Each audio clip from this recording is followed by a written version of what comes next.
자녀와 끊임없이 소통하며 나눈 글들. 자녀를 사랑합니까? 좋아합니까? 19번째 시간. 아버지의 인식 변화.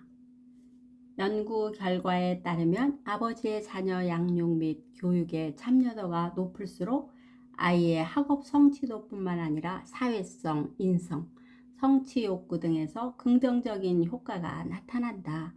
특히 자녀의 자아 존중감과 정서 발달에 있어 아버지의 참여가 매우 중요한 영향을 미치는 것으로 드러났다.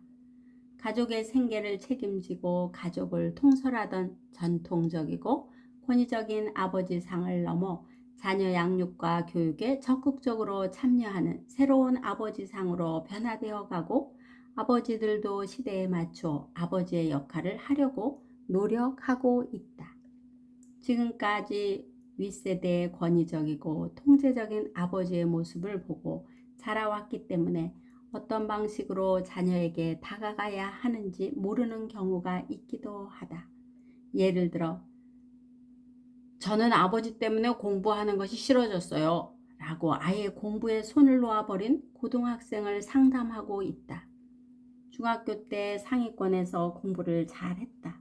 그런데 고등학교에 올라와서는 일부러 시험을 볼 때 답을 찍기도 하고 아예 점수에는 관심을 가지지 않고 있다. 아버지가 중학교 1학년 때부터 학교에서 시험을 본다고 하면 어디에서 가지고 왔는지 모의 시험지를 뽑아와서 풀게 했다는 것이다. 처음에는 따라했고 그래서 성적도 좋았다.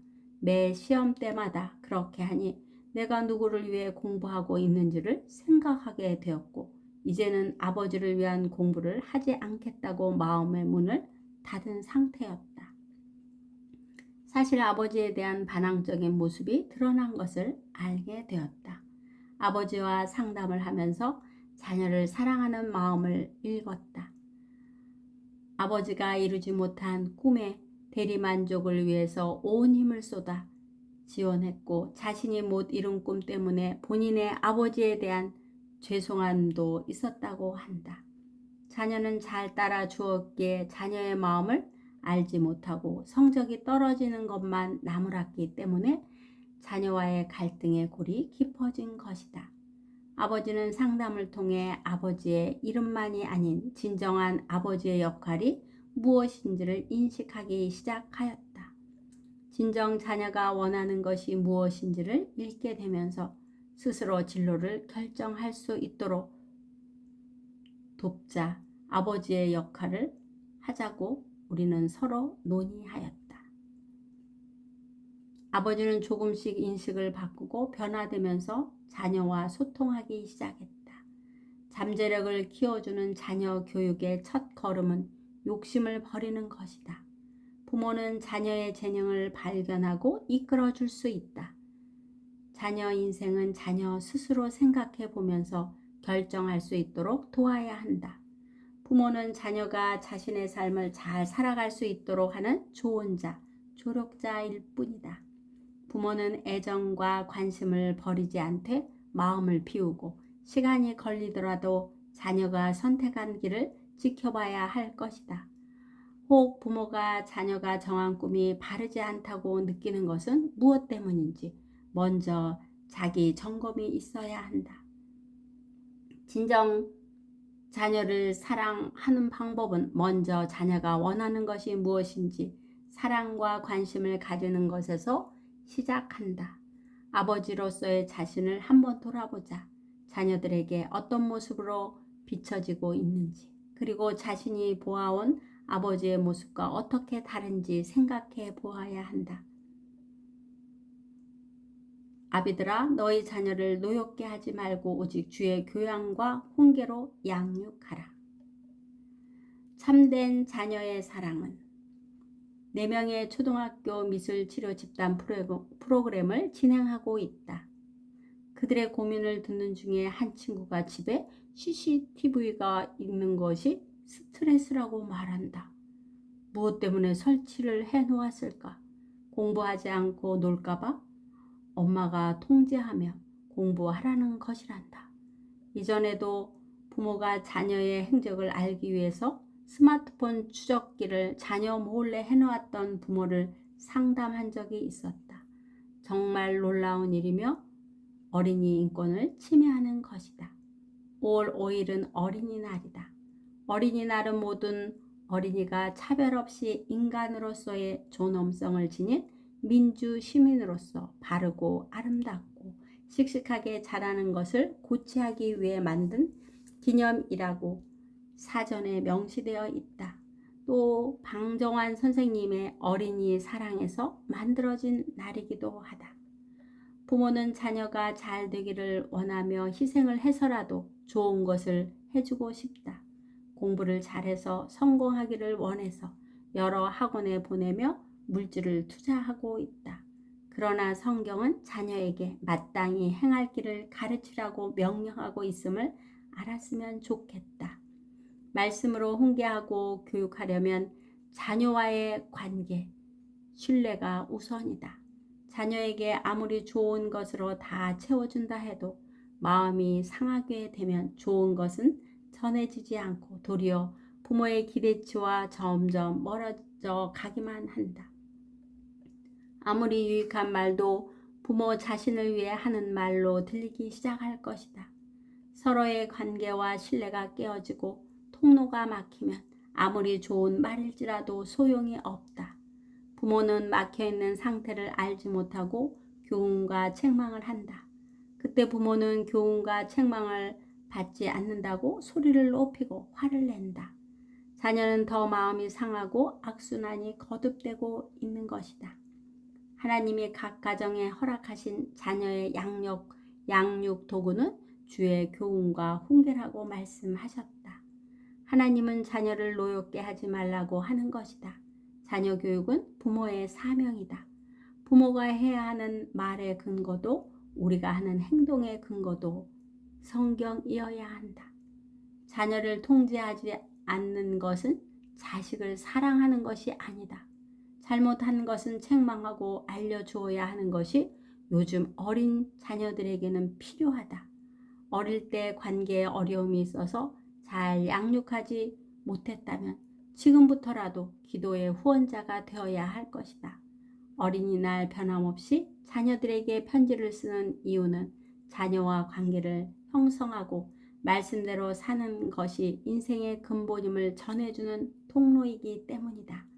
이 생명 다하는 날까지 변함없이 어린이날 결혼한 자녀들에게 사랑의 편지를 쓰면서 부모의 사랑의 에너지를 심어줄 것이다.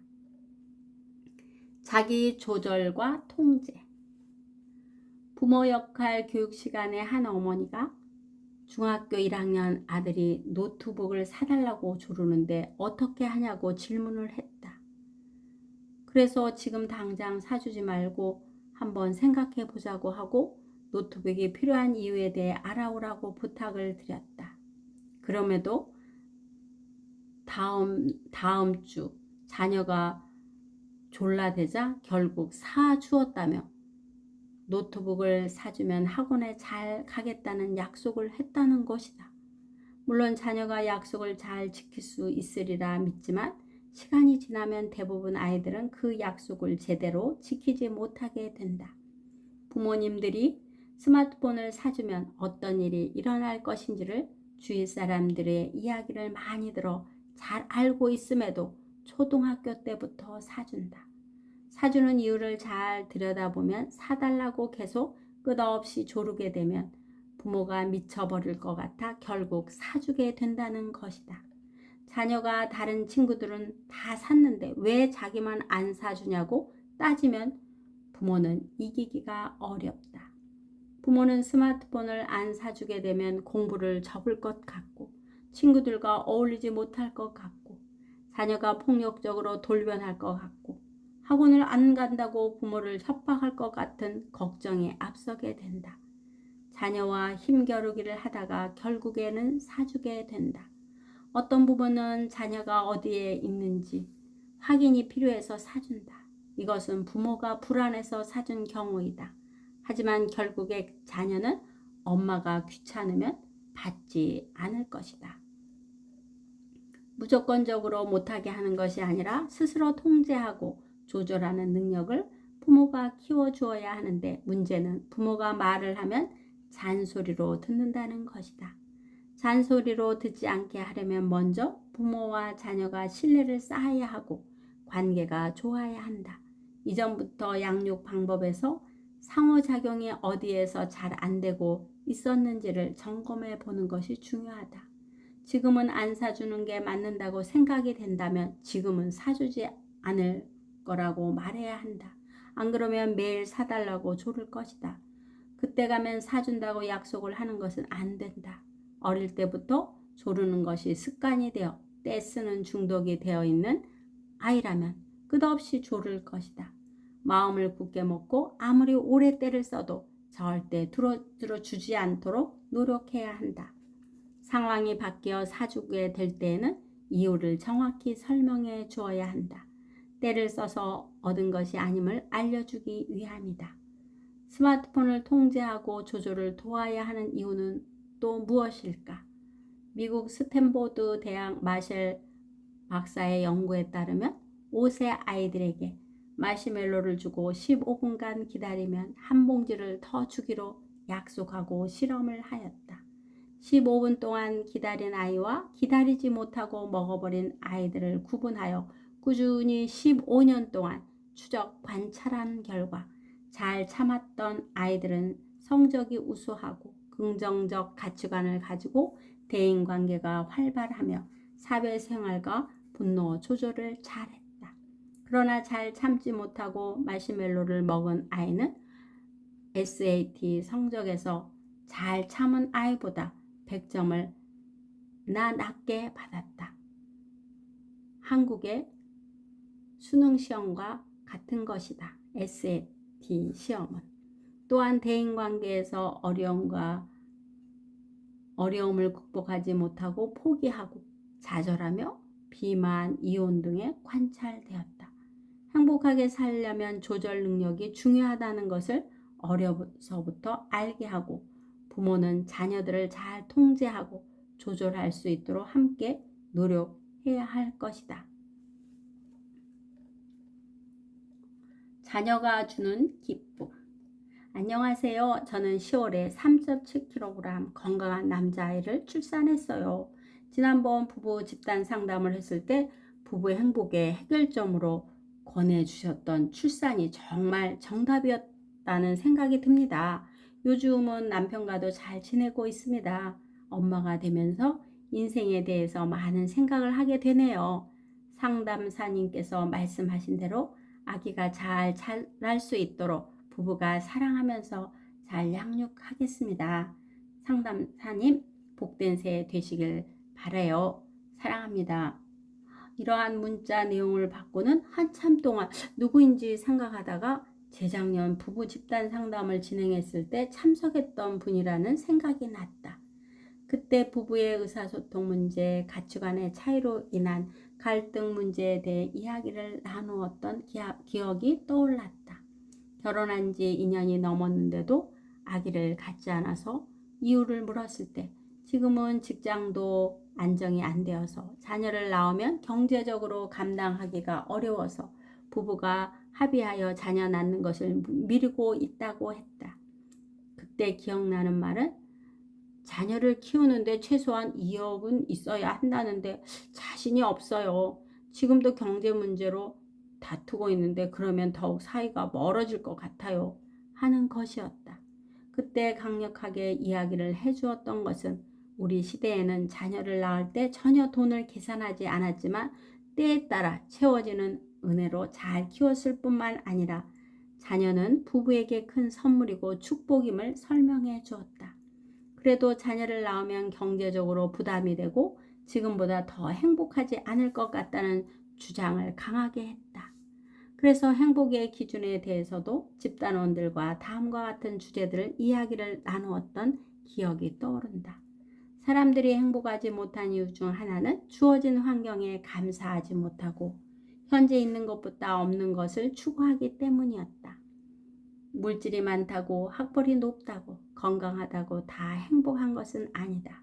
돈이 많은 사람, 학벌이 높은 사람, 건강한 사람이라 할지라도 우울증에 걸리기도 하고 자살하기도 하고 이혼하기도 한다. 우리가 살아가면서 행복할 수 있는 방법은 내 욕심을 현실에 맞추어서 사는 것이다. 사람이 욕망하는 수준이 높으면 높을수록 만족감이 적어지고 욕망이 낮을수록 행복감의 수준은 높아진다. 중요한 것은 지금 있는 것에 감사하고 만족한다면 행복은 높아질 것이다. 우리 부부의 경우도 실제로 자녀들이 우리 부부를 성장하게 해주었고 세상에서 가장 큰 선물이고 축복이 되었다는 것을 마음을 다해 전해주면서 꼭 미루지 말고 자녀를 가지라고 권유했었다. 그때는 조금 생각해 보겠다고 했었는데 그 후 바로 아기를 가졌고 자녀를 낳았다는 소식과 그로 인해 엄마의 역할에 대해 생각하고 남편과도 잘 지내고 있다니 감사하였다. 축복의 자녀가 예쁘게 잘 자라면서 부부에게 보람과 기쁨을 일깨워 주어 행복한 가정이 되기를 두 손 모은다. 부부는 변화될 수 있다. 얼마 전에 법원에서 이혼하러 온 젊은 부부 5쌍을 상담했다. 한 가정에 80분이 정해져 있음에도 안타까운 마음에 이혼하지 말아야 할 이유들을 시간을 더 할애해서 설명을 해준다. 그럼에도 이미 마음의 상처가 깊어서 왔기에 전혀 미동하지 않고 더 단단히 마음의 문을 닫는 모습을 보이기도 한다. 법원에서는 다시 한번 생각해 볼 기회로 3개월 숙려 기간을 두고 있고 또한 그 기간에 7, 8회기 정도 더 상담할 수 있는 제도를 마련해 놓았다. 그중 한 가정이 나의 설득에 상담을 신청했고 상담을 진행하고 있다. 첫 시간에는 아내가 상담을 받았다. 아내가 남편과 심한 다툼을 하고 아이를 놔두고 집을 나간 상태였는데 상담을 받은 후 집으로 다시 들어갔고 새롭게 가정을 만들어 가고자 하는 마음을 표현하니 보람을 느꼈다. 두 번째 시간에는 부부가 모두 와서 상담을 받았다. 상담 시간보다 초과해서 이들에게 주님의 사랑을 가지고 다가갔다. 5살, 3살인 자녀를 두고 있다. 이번 부부의 극한 다툼 사이에 껴서 자녀들이 심하게 상처를 받은 모습들이 드러나고 있었다. 3살짜리 자녀는 퇴행의 모습을 보였고 5살짜리 자녀는 유아원에서 공격성을 보이고 있음을 상담 과정에서 알게 되었다. 부부의 삶이 자녀에게 어떻게 미치고 있는지를 예를 들어 설명을 해 주었고 부부의 삶이 자녀에게 거울로 비춰지는 이유를 그들이 이해할 수 있도록 힘을 다해 상담을 해 주었다. 다행히 그동안 자신들의 삶이 어디에서 잘못되어 있는지를 인식하고 부부는 이제부터 조금씩 상담을 통해 노력해 보겠다고 다짐을 하는 시간을 가졌다. 특히 남편은 아내가 지난번 상담을 받고 달라지는 모습에 자신도 노력하고 있고 이제는 서로 부를 때 야, 너가, 네가로 부르지 않고 있다고 했다. 일단 이혼을 보류하고 상담을 받는 것과 부부가 상담을 받으면서 노력하는 모습에 칭찬과 지지를 충분히 해주었다. 상담을 받고 나가는 모습이 아름다워 보였고 분명 좋은 열매가 있으리라고 믿고 싶을 정도로 두 사람이 감사합니다를 여러 번 표현하면서 다음에도 꼭 오겠다고 약속을 한다. 상담을 마치고 간 지 30분도 안 되어 문자가 왔다. 상담사님 감사합니다. 부모로서 자녀에게 무엇을 해야 하는지 도움을 주신 좋은 말씀 너무 감사드려요. 특히 선생님 말씀대로 자녀와 대화하니 정말 자녀가 달라지는 것을 보았어요. 저희 부부가 노력하겠습니다. 좋은 말씀 늘 감사히 마음에 새기겠습니다. 상담사님과 좋은 인연에 정말 감사드리고 저희 부부가 열심히 조금씩 바꿔보도록 하겠습니다. 오늘은 저녁에 비가 내릴 것 같네요. 우산 챙기시고 건강도 챙기시고요. 오늘도 좋은 하루 되세요. 누구누구 엄마 드림 사랑합니다. 요즘은 사람들을 만나는 일이 반갑지 않은 끈적끈적하고 찌는 불쾌지수가 높은 무더운 날씨이다. 그럼에도 내 마음을 시원케 하는 부부의 변화에 육해 지수가 높아진다. 이혼이 자녀들에게 어떤 영향을 미치는지를 생각해 보고자 한다. 자녀들의 발달 단계에 따라서 다르게 반응을 한다. 2세에서 4세 사이에는 발달 과정이 지연되거나 퇴행하기도 한다. 예를 들어 우애 부부의 자녀와 같이 말을 갑자기 더 어린아이 같이 말하고 대소변을 잘 가리던 아이가 오줌 싸개가 되거나 변을 잘 못 가리는 모습을 보인다. 또한 젖병을 빨려고 하고 불안 심리 때문에 엄마나 아빠에게 더 집착하게 되어 자꾸만 혼자서도 잘하던 행동을 해달라고 하는 등 의존적이고 수동적인 행동의 특징이 나타난다. 5세에서 8세 사이에는 부모가 이혼하게 된 것이 자기 때문이라고 생각하여 죄책감을 느끼게 되어 정확한 정보를 주고 안심시키지 않으면 버려질지도 모른다는 불안한 공포감에 사로잡히기도 한다. 불면증, 야뇨증, 손톱 깨물기, 침울한 표정을 하기도 한다. 부모가 이혼을 하면 어느 편에 가서 살아도 저항하거나 대책을 세우기에는 너무 어려서 부모의 특별한 관심과 배려가 필요한 나이이다. 9세에서 12세 사이에는 이혼한 부부에 대한 실망감과 배신감을 느끼게 되기 때문에 그렇게 표현하는 것은 충분히 받아주고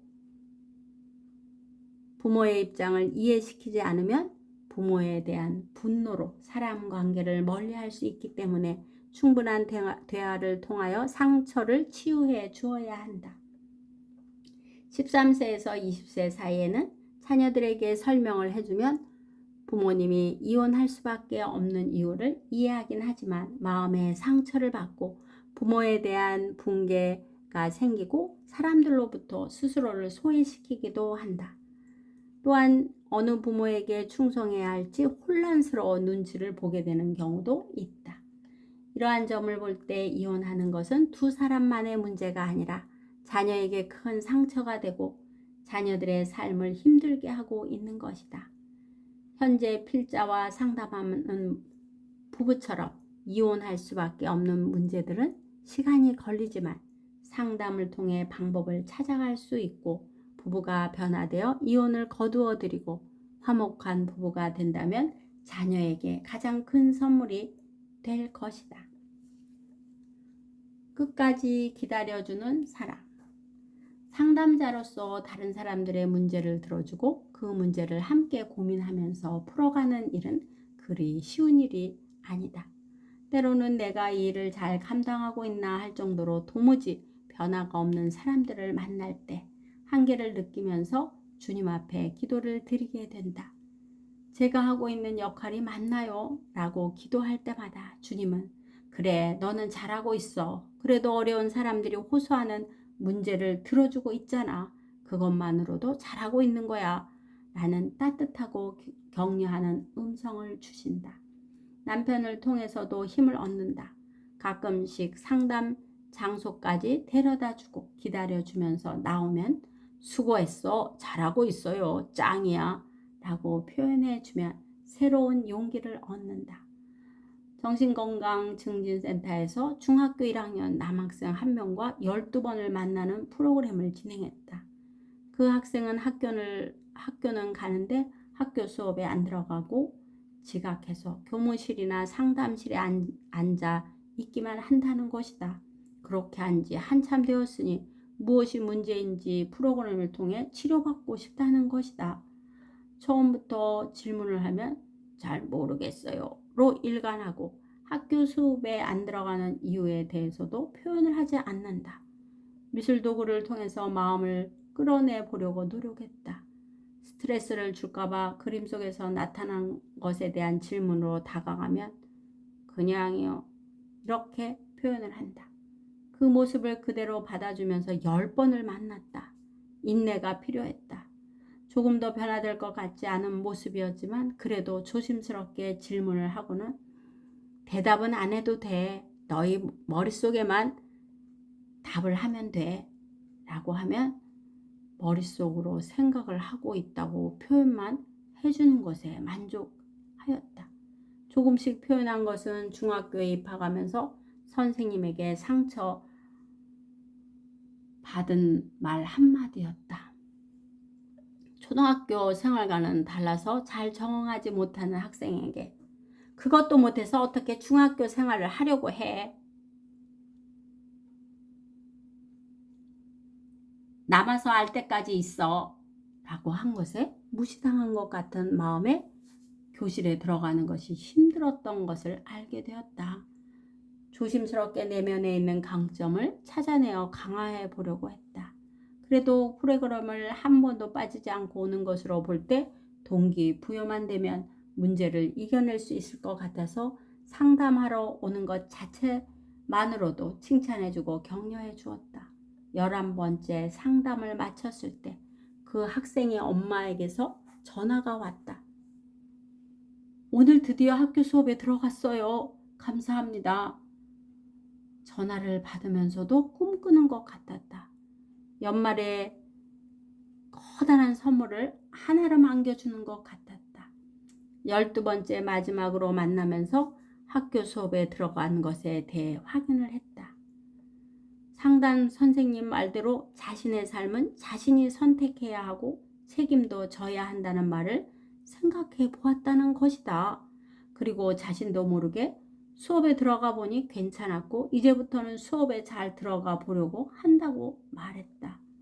나에게는 1시간씩 만나는 12번이 어렵고 긴 여행처럼 느껴졌지만 좋은 열매로 보답해주니 감사할 뿐이며 보람도 느꼈다. 한마디 말이 사람을 살리기도 하고 죽이기도 한다는 말을 체험하는 시간이었다. 2017년에도 사람들에게 끝까지 인내하며 좋은 말, 힘이 되는 말, 긍정적인 말로 다가가서 자신을 사랑할 수 있도록 도와주는 기도하는 상담자가 되고 싶다. 자성 예언.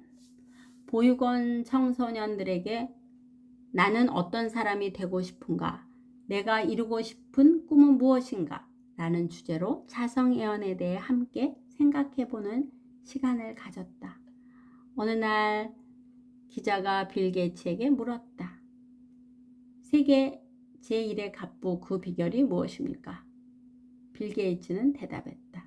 나는 날마다 내 자신에게 2가지 말을 하고 있습니다. 왠지 오늘은 나에게 행운이 있을 것이다. 좋은 일이 생길 것 같다. 이고 다른 하나는 나는 무엇이든지 할 수 있다. 입니다. 이렇게 자신에게 예언하는 것을 우리가 자성 예언이라고 한다. 앞으로 바라보는 모습을 말하는 것이다. 우리가 자신에 대해서 믿고 있는 것이 자아인식과 행동 그리고 자신의 꿈에 커다란 영향을 준다. 아이들에게 나의 꿈을 이룰 어떤 각오가 되어 있는지와 자신의 꿈의 목표와 연관된 자신의 자성 예언 5가지를 써보라고 했다. 하지만 칭찬과 격려의 인색하게 자라온 청소년들은 자기 자신이 잘 해낼 수 있다는 확신을 가지고 있지 못해서 5가지를 다 써내는 데는 어려움을 겪었다. 청소년들은 빌 게이츠에 대해서 잘 알고 있기 때문에 예를 구체적으로 들어주었다. 그는 말만 하는 것이 아니라 실패를 거듭하고 좌절할 때에도 자기 스스로를 믿고 끝까지 도전하는 결과에 대한 진지한 모습들을 이야기를 해주었다. 자신의 꿈을 향해 자신의 잠재력 능력과 자성 예언을 찾아가고 있는데 담당자가 좋은 소식을 들려준다. 집단에 참석하고 있는 친구들 중에 2명이 미국 방문을 하게 되었다는 것이다. 좋은 소식이라 어떻게 갈 수 있게 되었는지 물었더니 모 재단에서 2명을 추천해 달라고 해서 선발 기준을 그동안 공부를 잘하는 학생보다는 조금씩 성적이 올라간 학생과 친구 관계에서 성실한 친구를 기준으로 선발되었다는 소식을 전해준다. 집단 상담을 진행하면서 이 소식이 좋은 예가 되었다. 결국은 자신이 처한 위치에서 꾸준히 열심히 최선을 다하여 준비하는 사람에게 기회가 온다는 사실을 답으로 보여주었다. 서로 이야기를 나누면서 얻어낸 결과는 자기 자신을 믿고 실패와 좌절을 하더라도 다시 일어나서 자신이 가지고 있는 꿈을 향해 지속적인 노력을 할 때 기회가 온다는 것, 즉 준비된 자에게 기회가 온다는 것에 대해 인식하는 시간이 되었다. 집단에 참석한 친구들은 자신들도 꿈을 향해 도전할 다짐을 했고, 자성 예언을 다시 써보라고 했을 때 자신을 믿을 수 있는 글귀들이 나왔다. 보육원이 기독교 재단이기에 나 또한 꿈을 가지고 주님을 의지하면서 행동으로 실천한 이야기들을 전해주었다. 53세에 시작한 상담 공부이지만 지속적으로 준비하면서 노력할 때 기회가 왔고, 지금 63세인 나이에 여러분들과 함께 마음을 나눌 수 있는 삶이 되었다고 하자 선생님 멋있어요 하고 화답을 한다. 하나님께서 청소년들이 계획하고 행동으로 발을 담그기 시작하면 그때부터 주님이 함께 하시며 오늘 새로이 정한 꿈들을 이루어 갈 수 있음을 확인시켜주는 시간이 되었다. 자성 예언은 우리가 만들어가는 것이 아니라 하나님이 우리에게 이미 주신 것이다. 행복한 결혼 생활. 어느 부부나 행복한 삶을 기대하며 결혼 생활을 출발하는 것은 자연스러운 것이다. 그러나 부부에게 불행이 시작되는 이유를 들여다보면 우리라는 것보다 개인만 생각하고 자신의 기준에서 상대에게 요구만 하는 데부터 문제가 시작되고 있다. 결혼 38년째 살고 있는 필자의 시대와 요즘의 신세대와는 정말 많이 다름을 느낀다. 내가 만난 젊은 부부들은 대체적으로 10년도 살아보지 않고는 잘못 만났기 때문에 불행하다고 설명한다. 어떻게 만났으며 결혼할 때 좋았던 점에 대해 질문하면 처음에 마음에 들었던 점과 좋은 점에 대해 말하면서도 지금 그런 모습이 전혀 없어 실망이라는 것이다. 결국은 결혼은 사람과 사람이 하는 것이다. 그럼에도 이혼하려는 하는 사람들의 말을 빌리면 결혼 전과는 달라도 정말 많이 달라요 라고 한다. 결혼 전에 상대방의 배우자의 모습을 자기 기준에 맞는 천사와 결혼한 것처럼 생각하지만 그 기준의 틀에서 벗어나면 힘들어하는 것이다. 결혼 생활은 부부가 함께하는 것이다. 개인의 삶에서 우리라는 삶으로 살아간다는 것이다. 얼마 전 상담한 부부는 아기가 8개월이고 결혼식을 올린 지 1년 정도 된 부부이다. 성격이 전혀 안 맞는다는 말을 하며 쉽게 가족이라는 울타리를 깨려는 모습에 안타까운 마음이 들었다. 우리는 성격이 정말 많이 달라서 전혀 안 맞아요 라고 하면서 성격 차이를 갈등의 제1순위로 표현한다. 잘 생각해보면 같은 형제라도 성격이 다른데 세상에서 비슷한 성향은 있을 수 있으나 나와 똑같은 성격을 가진 사람은 없다. 아무리 좋은 사람과 결혼을 했더라도 서로 다름을 인정해야 하고 나아가 결혼 생활에 지혜와 기술이 필요하다. 무작정 노력한다고 되는 것은 아니다. 학자들에 의하면 부부 생활의 행복은 누구와 결혼하느냐와는 거의 관계가 없으며 전적으로 부부 갈등을 어떻게 해결하느냐에 달려있다. 부부는 갈등이 올 때 나만의 행복보다는 우리라는 전체적인 행복을 생각하면서 갈등을 이겨낼 때 행복한 결혼 생활을 유지할 수 있다고 자신 있게 말할 수 있다. 인간이 모든 삶에서 행복하다고 느낄 수 있는 힘은 결혼과 가정생활에서 오는 것이 매우 크다. 결혼 생활은 살아있는 생명체처럼 매 순간 사랑과 신뢰를 동반한 헌신과 열정으로 성장해가는 관계이다. 서로 다른 배경에서 살아온 사람이 같은 공간에 이전에 살아온 문화를 이제는 부부의 문화로 새롭게 만들어 가야 한다.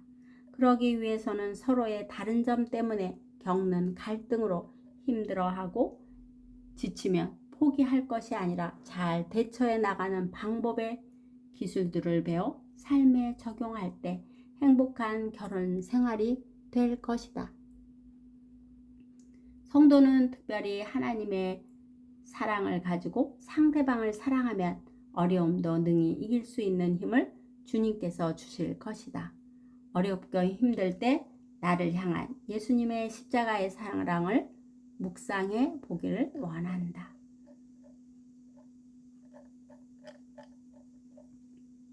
청소년에게 관심과 사랑을. 청소년기에는 제2차 성장기, 질풍노도라고 불리는 시기를 거치며 삶의 주기 중 급격한 신체적, 정서적, 인지적 변화를 겪으면서 다시 태어날 정도로 변화의 과정을 겪게 된다. 심리적으로 매우 불안정하게 되어 작은 일에도 불안을 경험하게 되고 자기의 정체성이 흔들리는 경험을 하게 된다. 또한 가족들보다 친구들의 생각이나 의견에 예민하고 또래 친구들의 인정에 총력을 기울인다.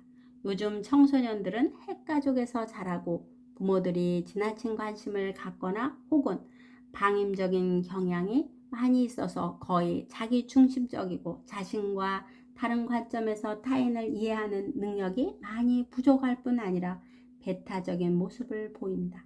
그래서 특히 공감 능력이 부족할 경우 학교폭력으로 이어질 수 있다. 지난주 모 고등학교에서 학교폭력 예방 프로그램을 위해 친구 관계에서의 공감과 의사소통에 대한 강의를 4시간 동안 했다. 학교에서 다르다는 이유로 따돌림 당한 한 소녀의 모습을 그려낸 호세 안토니오 타시에스가 지은 도둑맞은 내 이름 이라는 그림책 내용을 함께 생각해보는 시간을 가졌다. 학교폭력을 당하는 아이가 얼마나 큰 고통과 혼란을 겪게 되는지를 고스란히 보여주면서 정체성의 혼란을 이미지를 사용하여 재미있게 상징체계로 그리고 있다. 맨 마지막에는 아이들이 내 이름을 훔쳐갔어 란 말을 끝나면서 왕따 학생들의 공감할 만한 가슴 아픈 그림책이다. 내가 주인공이라면 어떤 감정을 느끼는지 37명 친구들에게 자신의 이름을 밝히지 말고 솔직한 자신의 글을 쓰라고 했다. 그 중에 한 친구의 글을 읽으면서 학교 폭력으로 인해 자살을 생각해 보는 심정이 어떤 것인지를 알게 되었다. 앞에 부분은 좀 생략하고 그들은 나와 같은 교실에 있고 급식도 먹고 말하고 걸어 다녀. 그들은 나와 다른 게 없어. 그런데도 너희들은 내가 이상하다며 손가락질하지. 나는 사실 공부는 열심히 하지 않아. 하지만 쉬는 시간에 할 것이 없는걸. 그래서 책을 펴고 있으면 아무도 말을 걸지 않아. 나는 그래서 공부를 하고 있는 거야. 내가 홧김에 선생님께 말했는데 내가 고립된 것은 내 탓이라고 했어. 내가 먼저 아이들에게 다가가지 않는다고. 선생님은 알까? 다가가도 결국에는 혼자가 되어 버린다는 것을. 아이들은 한 명을 고립시키는 것을 좋아하니까. 같은 교실에 있어도 벽이 느껴져. 학교 안에서 내 편을 들어줄 사람은 모두 사라졌어. 나는 완전히 고립되었어. 내일도 나는 감옥에 가겠지. 이 글보다 3배나 많은 글을 써서 나에게 주었다. 이름도 쓰지 말라고 했는데 이름까지 써서 참으로 마음이 아팠다. 이 친구에게 다른 친구에게 도둑맞은 자신의 이름을 되찾아주고 싶었다. 이 학생은 특별히 학교 선생님의 관심을 가져야 할 대상인 것 같아서 메일로 이 친구가 나에게 호소한 내용을 담아 알려주면서 구체적으로 관심을 가져주기를 부탁했다. 어른들이 다시 생각해야 할 것이 무엇인지를 잘 보여주는 글이었다. 자녀와 끊임없이 소통하며 나눈 글들 다음 시간에 계속 이어집니다.